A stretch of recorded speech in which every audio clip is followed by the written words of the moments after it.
Hello coders, and welcome to How to Fix. In today's video, we'll be focusing on a new bug that you might find challenging to solve. So without further ado, let's dive into today's bug.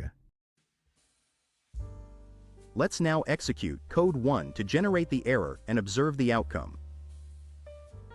Let's walk you through the interpretation and the correction for this bug. Please pause the video to read the explanation. Let's adjust the code now and watch the outcome it yields.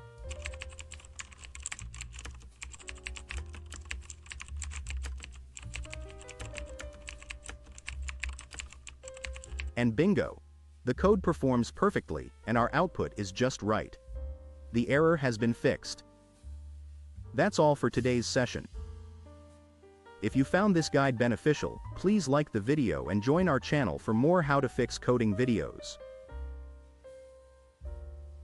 Always stay eager, continue your learning journey, and enjoy your coding experience.